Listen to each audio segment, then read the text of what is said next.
Hi, this is Blake Bettner, Managing Editor of Worn and Wound, coming at you live from the floor of Watches and Wonders 2023. This is the Rolex booth behind me, and they have been busy this year with a slew of new releases. We'll have more details on all of these watches coming soon, but I wanted to give a first reaction to some of the new releases that have caught my eye.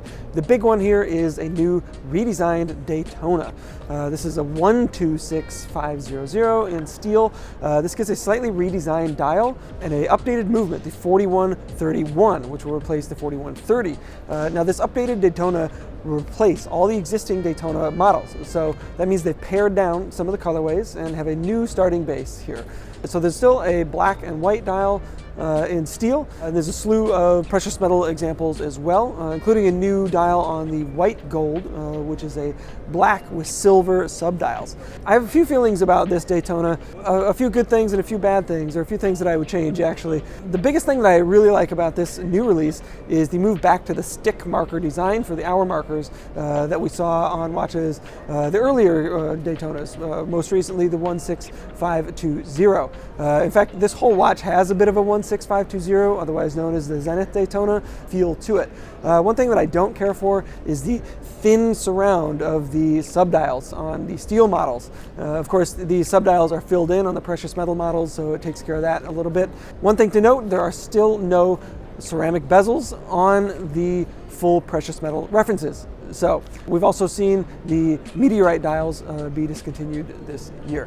There's also a 60th anniversary platinum edition with the ice blue dial and brown bezel. Bezel has received a slight change. It's actually a ceramic insert now instead of the entire piece being made. So that's a new Daytona. We'll have a lot more details on this watch, including hands-on footage coming at you later this week. We'll also have a side-by-side comparison, the new precious metal and the prior generation precious metal model.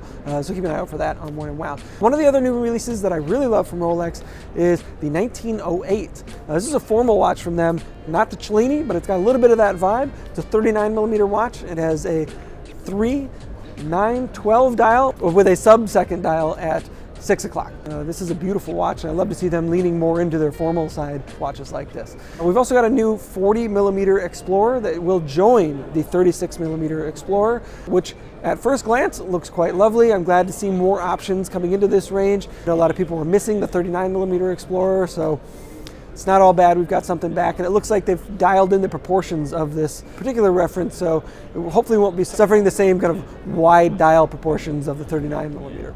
Watch. There's also a 42mm Yachtmaster in full titanium. This is a watch that we expected to see, and they deliver. This is a full titanium RLX grade 5, both the case and the bracelet in 42mm with a black dial and a black Cerachrome insert. So there's a lot more Rolex releases, including a very fun, colorful dial, Oyster Perpetual in 31, 36, and 41mm. We'll have a lot more details on these watches now live at Worn and Wound. But those are my quick first thoughts on some of the new releases from Rolex. You'll see all this and more at wornandwound.com. Follow us over on Instagram for live updates from the show. Thanks for tuning in, and until next time, take care.